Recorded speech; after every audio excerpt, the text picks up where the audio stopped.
Hello అండి అందరికీ.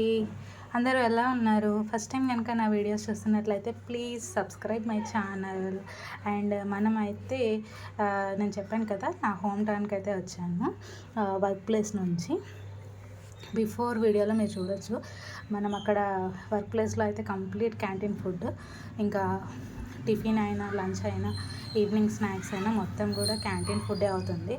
కానీ క్యాంటీన్ ఫుడ్ ఇప్పుడు ఈ ప్రెగ్నెన్సీ టైంలో మంచిది కాదన్నారు. బట్ మనకు అక్కడ వేరే సోర్స్ లేక ఖచ్చితంగా క్యాంటీన్లోనే తినాల్సి వస్తుంది. అండ్ మనమైతే నిన్న సాటర్డే అయితే నేను ఇక్కడికి రావడం జరిగింది, నా హోమ్ ప్లేస్కి. అండ్ ఇది వచ్చేసేసి హోమ్ టౌన్కి అయితే వచ్చాను. ఇక్కడికి వచ్చాకైతే మా హస్బెండ్ అయితే ఫ్రూట్స్ అయితే తీసుకొచ్చారు. ఇది చూస్తున్నారు కదా, బీట్రూట్ అని, క్యారెట్ అండ్ డ్రాగన్ ఫ్రూట్ ఒకటి, and sweet potatoes, bananas. And నా ఫుడ్ నేనైతే ప్రిపేర్ చేసుకుంటున్నాను. బీట్రూట్ నాకు డైరెక్ట్ తినడం ఇష్టం ఉండదండి. సో దట్ ఏంటంటే పీల్ చేసేసి పీసెస్ కట్ చేసేసి వాటర్లో వేసినాను. ఇది వడగట్టాక కొంచెం చల్లారిన తర్వాత వడగట్టి ఆ వాటర్ తాగుతాను. అండ్ ఇక్కడైతే ఇంట్లో అయితే నా ఫుడ్ నేను ప్రిపేర్ చేసుకున్నాను. అండ్ ఇది చూస్తున్నారుగా, తోటకూర కూడా వండేసుకున్నాను. అండ్ యాక్చువల్లీ క్యాంటీన్ ఫుడ్ అక్కడ ఎందుకు తింటున్నారని మెసేజ్ పెట్టారు చాలామంది. క్యాంటీన్ ఫుడ్ ప్రెగ్నెన్సీ టైంలో మంచిది కాదని కూడా పెట్టారు. బట్ ఏంటంటే నాకైతే వేరే సోర్స్ అయితే లేదు ఇప్పుడు అక్కడ. అలా అని జాబ్కి లీవ్ పెట్టేసేసి హాలిడేస్ తీసుకోవాలి, లీవ్ పెట్టేసేసి ఉందాము అని అంటే ఇప్పుడు నా ఫ్యామిలీకి అయితే మా హస్బెండ్కి నా సపోర్ట్ అయితే చాలా అవసరము. ఎందుకంటే డిపెండింగ్ అపాన్ శాలరీస్, తను వర్క్ చేసి నేను వర్క్ చేస్తేనే మాకున్న ఈ డెప్స్ ఏదైతే ఉందో అప్పులు కొంచెం తీర్చుకోగలుగుతామన్న చిన్న స్కోప్ అంతే. బట్ ప్రెగ్నెన్సీ అనేది చాలా ఇంపార్టెంట్ కాబట్టి ఎలాంటి అన్హెల్తీ ఫుడ్ అయితే తీసుకోవట్లేదు. తీసుకున్న కాడికైనా కూడా లిమిటెడ్గా మంచిదే తీసుకుంటున్నాను, అంతే కదండి. ఎందుకంటే మిడిల్ క్లాస్ కష్టాలు మీ అందరికీ తెలిసినవే, నేను వేరే చెప్పాల్సిన అవసరం లేదు. బట్ యాజ్ పర్ బేబీకి అయితే తీసుకున్న వరకు అయితే మంచి ఫుడ్ ఇస్తున్నాను. తీసుకున్న వరకు అయితే ఓకే అండి. అండ్ మీరు అనుకోవచ్చు, బేబీ కంటే ఇంపార్టెంట్ ఏముంటుంది ప్రెగ్నెన్సీలో, మనీ ఇంపార్టెంట్ అన్నట్టుగా మనీ కోసం చేస్తున్నారు అనేసి జాబ్. బట్ మనీ కోసం అయితే అస్సలు కాదండి. ఏంటంటే ఫస్ట్ వచ్చేసరికి ఈఎంఐలు, అదేవిధంగా వడ్డీలు అవన్నీ కట్టాల్సి వస్తుంది. కాబట్టి ఖచ్చితంగా జాబ్ చేయాల్సిన అవసరం అయితే ఉంది. ఎందుకంటే హస్బెండ్ ఒక శాలరీతోటి ఫ్యామిలీలో ఉన్న అప్పులు ప్లస్ ఇదంతా ఈఎంఐ, రెంట్, హాస్పిటల్ ఖర్చులు నావి మీకు తెలిసిందే కదా. ప్రెగ్నెన్సీ టైంలో ఒక స్కానింగ్కి ఎంత అమౌంట్ అవుతుందో. సో అట్లాంటిది ఒకరి వల్ల అయితే ఒకరు జాబ్ చేస్తే అవ్వదు అన్న ఒక చిన్న ఇంటెన్షన్ తోటి నేను కూడా కంటిన్యూ చేసుడు అవుతుంది.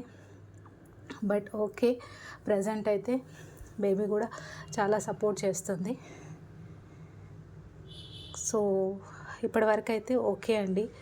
సో ఇంకా నా ప్రెగ్నెన్సీ జర్నీలో నాకు అంటే అన్ని రకాలుగా ఫెసిలిటీస్ ఉంటే సజెషన్స్ వేరే ఉంటాయి. బట్ నాకైతే ఆ ఫెసిలిటీస్ లేవు. కాబట్టి నేను తీసుకునే దాంట్లో నాకు పాసిబుల్ అయ్యేటట్టుగా మీకు ఏదైనా సజెషన్స్ ఉంటే ఒక సిస్టర్గా అడుగుతున్నాను, ఒక డాటర్గా. ఏంటి అంటే నాకు ఒక బెస్ట్ సజెషన్స్ ఏమైనా, ఈ ఫుడ్ తింటే ఇది ఐరన్ కంటెంట్ వస్తుంది, ఈ ఫుడ్ తీసుకుంటే హెల్త్ బాగుంటుంది అనేటివి ఏదన్నా ఉంటే చెప్పండి, సజెస్ట్ చేయండి. అండ్ నా ఛానల్ని సబ్స్క్రైబ్ చేసేసి నన్ను మీలో ఫ్యామిలీ మెంబర్గా, ఒక సిస్టర్గా, ఒక డాటర్గా, ఒక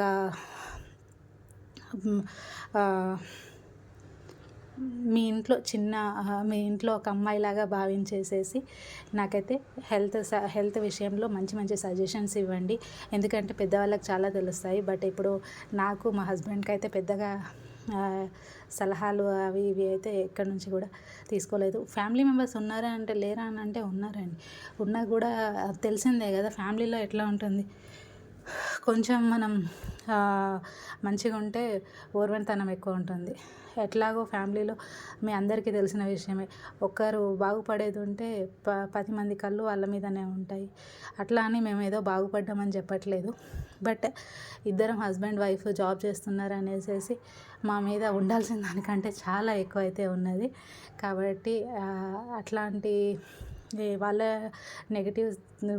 నెగిటివిటీ అనేది మాకు తీసుకోవడం కూడా కరెక్ట్ కాదు అనేసి నేను వాళ్ళనైతే వాళ్ళ సజెషన్స్ వాళ్ళవి తీసుకోవడానికి కూడా నాకు అసలు యాక్సెప్ట్ చేయబుద్ధి కావట్లేదు. బట్ ఎవరు లేని వాళ్ళకి దేవుడే దిక్కు అంటారు కదా, అట్లా ఎవరు ఉన్నా లేకపోయినా మీరెవరో నాకు తెలీదు, నేనెవరో మీకు తెలీదు. అలా అయినా కూడా ఒక మీ ఇంట్లో మనిషిగా భావించి నా ఛానల్ని సబ్స్క్రైబ్ చేసి, నాకు దేవుడిచ్చిన ఫ్యామిలీ అనుకుంటాను యూట్యూబ్ ఫ్యామిలీని రన్ చేయడానికి మీ సపోర్ట్ అయితే చాలా అవసరం. మీ సపోర్ట్ ఎప్పుడు నాకు అట్లానే ఉండాలని కోరుకుంటున్నాను. అదేవిధంగా నా ప్రెగ్నెన్సీ జర్నీలో మీకు ఏ చిన్న సజెషన్ ఇది బాగుంటుంది తనకైతే అనేసి మీకు అనిపిస్తే ఒక సిస్టర్ లాగా భావించి నాకైతే ఒక మంచి హెల్త్ పరంగా సజెషన్ ఇవ్వండి. Thank you so much.